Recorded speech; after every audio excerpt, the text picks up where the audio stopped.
Hello cinephiles. तो season 1 में ए train का रॉबिन के आर पार चले जाना हो या सीज़न 2 का कोर्ट सीन हो जहां लोगों के सर मजाक मजाक में ब्लास्ट हो रहे थे, या फिर सीज़न 3 का ये वाला सीन जहां ये बंदा किसी के जेनिटल में घुसकर छींक ही मार देता है और आगे तो आपको पता ही है कि क्या हुआ था। तो इन सभी सीन्स के थ्रू बॉयज़ के क्रिएटर्स ने हमें दिखाया है कि वो एक सुपर हीरो शो को कितना ज़्यादा डिस्गस्टिंग बना सकते हैं। और इससे भी ज़्यादा मज़े की बात यह है कि हर सीज़न में हमें ये लगता है कि भाई इससे ज़्यादा अब और क्या ही डिस्गस्टिंग सीन हमें दिखाएंगे, लेकिन हर बार कहना पड़ेगा कि हर बार क्रिएटर्स हमें कुछ और ज़्यादा डिस्गस्टिंग दिखाने में कामयाब हो ही जाते हैं। हालांकि इतने सारे ब्रूटल और डिस्गस्टिंग चीज़ें दिखाने के बाद भी कॉमिक्स में कई ऐसे ब्रूटल मूवमेंट्स हैं जिसे शायद शो में ना दिखाया जाए या मे बी शायद आगे के सीज़न में दिखाया जाए। तो इस वीडियो में हम बात करेंगे द बॉयज़ कॉमिक के ऐसे ही 5 ब्रूटल या डिस्गस्टिंग मूवमेंट्स के बारे में, जिसे देखकर आप भी सोचेंगे कि भाई इसके राइटर्स और क्रिएटर्स ने ऐसा क्या फूंक रखा था कि उनके दिमाग में ये सब आया। लेकिन आगे बढ़ने से पहले अगर चैनल को सब्सक्राइब ना किया हो तो सब्सक्राइब कर लेना, साथ ही बेल आइकन को भी दबा देना। तो चलिए वीडियो को स्टार्ट करते हैं। नंबर 5। तो आपने सोशल मीडिया में या अपनी लाइफ में भी कई लोगों को ये डिबेट करते हुए सुना होगा कि क्या पिज़्ज़ा के ऊपर पाइनएप्पल अच्छा लगता है या नहीं। कई लोगों को ये ठीक लगता है, वही कई लोगों को ऐसा सोचने में भी बेकार लगता है। खैर, इस बारे में आपका जो भी ओपिनियन हो, मुझे यकीन है कि जो पिज़्ज़ा बॉयज़ कॉमिक के 11th इशू में दिखाया गया था उसके लिए आप सबका एक ही ओपिनियन होगा। तो द बॉयज़ कॉमिक के 11th इशू में लिटिल नीना और उसके वॉर्ड के साथ चल रहे प्लान्स के बारे में पता लगाने के लिए बॉयज़ टीम भी रशिया पहुंच जाती है, जहां वो सभी अपने दोस्त वासिली वॉर्शिकिन AKA लव सॉसेज के पास रुकते हैं। वसीली, या शॉर्ट में कहूँ तो वास, अपने असिस्टेंट फ्लंकी को पिज़्ज़ा लाने के लिए भेजता है, लेकिन कई देर बाद जब पिज़्ज़ा आता है तो वो फ्लंकी नहीं कोई और देकर जाता है। और जब वो उस पिज़्ज़ा बॉक्स को ओपन करते हैं तो उन्हें दिखता है कि फ्लंकी का फेस, जी हाँ पूरा सर नहीं, सिर्फ उसके फेस को काट कर पिज़्ज़ा के ऊपर सजाकर कोई बॉयज़ को ही दे जाता है। फिर अगले इशू में हमें पता चलता है कि फ्लंकी का ये हाल लिटिल लीना के लोगों ने बॉयज़ और वास को एक वार्निंग देने के लिए किया होता है। वैसे हमने सीजन 3 में डीप को भी एक जिंदा ऑक्टोपस खाते हुए देखा था, तो मैं हैरान नहीं होऊंगा अगर आगे के सीजन्स में हमें ऐसा भी कुछ दिखाया जाए तो। खैर, नंबर 4 पर है बुचर किलिंग पेबैक टीम। तो वॉल्यूम 6 में स्टिलवेल पेबैक टीम को बॉयज़ को खत्म करने का जिम्मा देता है, जिसे पूरा करने के लिए इस टीम का लीडर स्टॉर्म फ्रंट एक प्लान बनाता है। तो इस प्लान के अंडर वो फीमेल को, जो पार्ट टाइम में कॉन्ट्रैक्चुअल किलिंग का भी काम करती है, एक कॉन्ट्रैक्ट के बहाने अकेले एक जगह पर बुलाता है, जहां स्टॉर्म फ्रंट फीमेल को बुरी तरह से घायल कर देता है, पर जान से नहीं मारता, बल्कि उसे एक हॉस्पिटल में भर्ती करवा के फ्रेंची को कॉल करके बाकी टीम को भी वहाँ एनोनिमसली बुला लेता है। लेकिन उस जगह पर पहुंचकर कुछ ही देर में बॉयज़ को समझ आ जाता है कि वो जगह कोई हॉस्पिटल नहीं है, बल्कि उन्हें फंसाने का एक बहाना है, क्योंकि यहाँ पर पूरी पेबैक टीम बॉयज़ से लड़ने आ जाती है और एक्चुअली एक टाइम पर बॉयज़ पर भारी भी पड़ जाती है। लेकिन तभी यहाँ पर सस्ती वांडा क्रिम्सन काउंटेस से गलती हो जाती है, और वो गलती होती है बुचर के डॉग टेरर को चोट पहुंचाने की कोशिश करने की, क्योंकि इसके बाद बुचर जो पेबैक का भूत बनाकर मारता है उसमें हमें मज़ा ज़रूर आता है, लेकिन साथ ही यहीं पर कुछ ब्रूटल मोमेंट्स भी सामने आते हैं। तो ऐसा होने के बाद बुचर सबसे पहले क्रिम्सन काउंटेस की गर्दन अपनी बेल्ट से पकड़कर उसको तोड़ देता है, जिसके बाद उस सेटो के मुंह में ये टूल डालकर उसे भी ब्रूटली मार देता है। पर इन सबसे खतरनाक चीज़ होती है माइंड ड्रॉइड के साथ, जिसकी गर्दन पर फावड़ा रख के बुचर उसका सर और बॉडी ही अलग कर देता है। और तो और सोल्जर बॉय की पहले वो नाक काटता है और उसके बाद वो वहाँ से उसे पकड़कर कई टाइम तक टॉर्चर करने के बाद फिर उसे मारकर वॉर्ड के पास भेजता है। तो मॉरल ऑफ द स्टोरी कि कभी भी किसी के पेट को नुकसान नहीं पहुंचाना चाहिए, नहीं तो सामने वाला कुछ भी कर सकता है। फिर चले नंबर 3 पर। तो यहाँ पर मौजूद है बेकी की डेथ का पूरा इंसिडेंस। तो अनलाइक शो, कॉमिक्स में होमलैंडर की जगह ब्लैक नॉयर बेकी को हरास करता है, जिससे बेकी प्रेग्नेंट हो जाती है, जिसके कुछ महीनों में एक रात जब बेकी और बुचर सो रहे होते हैं तभी कंपाउंड वी के इफेक्ट की वजह से वो बच्चा नॉर्मल टाइम से बहुत पहले ही मैच्योर होकर बाहर आ जाता है, और उसके पास बर्थ से पहले ही सुपर पावर्स भी होती हैं।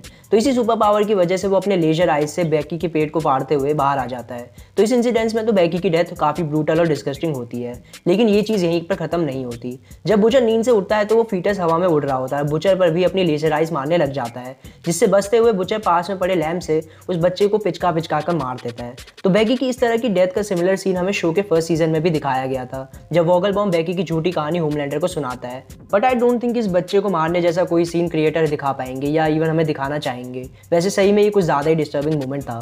फिर नंबर 2 पर जगह बनाता है द बॉयज शो का सबसे इविल कैरेक्टर गोडॉल्किन। तो एक्चुअली में कोई एक सीन या मोमेंट नहीं है जिसकी मैं यहाँ पर बात कर रहा हूँ, बट इस नंबर पर हम गोडॉल्किन की ओवरऑल करतूतों पर ही बात करेंगे। तो गोडॉल्किन कॉमिक्स में एक पीडोफाइल है जो छोटे छोटे बच्चों को लालच देकर अपने साथ ले आता था और फिर उनको जिंदगी भर हरास करता था। और ये बच्चे भी कोई टीनेजर्स नहीं होते थे, बल्कि बहुत छोटे छोटे बच्चे होते थे जिन्हें गोडॉल्किन अपने झांसे में फंसा लेता था और फिर उन्हें जिंदगी भर परेशान करता था।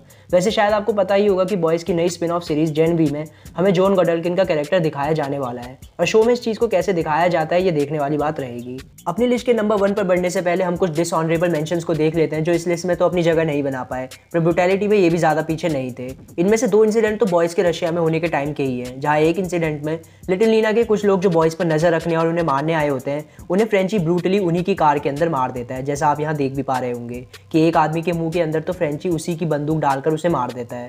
वहीं दूसरे इंसिडेंट में रशिया से जाने से पहले बुचर एक वेयर हाउस में मौजूद नीना के 100 से भी ज़्यादा सूप्स को एक ही बार में उनके खोपड़ी को ब्लास्ट करके मार देता है। हमने शो में भी सर ब्लास्ट होते हुए देखे थे, पर अगर ये सीन इसी तरह से कार्ल अर्बन के बुचर के साथ दिखाया जाएगा तो मज़ा ही कुछ और होगा, क्योंकि ब्लास्ट करने से पहले यहाँ बुचर सभी सूप्स का ध्यान अपनी तरफ करने के लिए जोर से ओई कंट्स कहकर सभी सूप्स का ध्यान अपनी तरफ करता है और फिर पूरे स्वैग के साथ उन्हें मारकर बड़ी शांत तरीके से बाहर आ जाता है।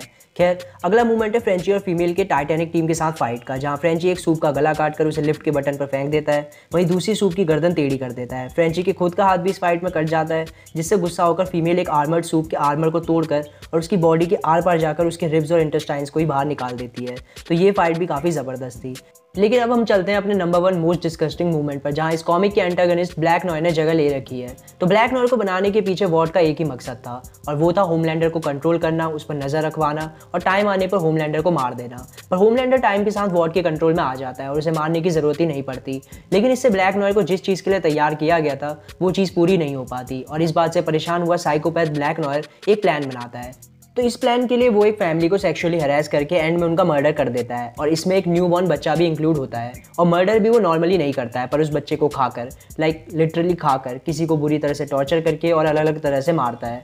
और ये सब वो होमलैंडर का कॉस्ट्यूम पहनकर करता है और इस पूरे डिस्गस्टिंग क्राइम की वो फोटोज़ भी ले लेता है, जिसे वो बाद में बॉयज़ और उनके थ्रू वॉर्ड तक भी पहुंचा देता है, ताकि वॉर्ड ब्लैक नॉयर को होमलैंडर को मारने का मौका दे दे।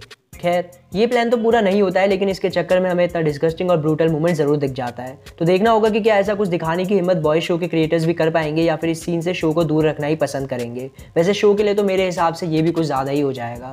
आप भी कमेंट्स में बताना कि आप इनमें से किस मूवमेंट को शो में भी देखना चाहोगे या फिर आपको इनमें से सबसे डिस्गस्टिंग मूवमेंट कौन सा लगा, कमेंट में ज़रूर बताइएगा। साथ ही अगर आप बॉयज़ कॉमिक को पूरी तरह से पढ़ना चाहते हैं तो आप हमारे चैनल पर मौजूद बॉयज़ कॉमिक की प्लेलिस्ट भी देख सकते हैं, लिंक आपको मिल जाएगा डिस्क्रिप्शन में भी। उसके अलावा वीडियो पसंद आई तो इसे लाइक ज़रूर करना, साथ ही चैनल पर नए हो तो सब्सक्राइब करके बेल आइकन को भी ज़रूर दबाना। तो आज के लिए बस इतना ही। So thank you for watching cinephiles. मिलते हैं नेक्स्ट वीडियो में।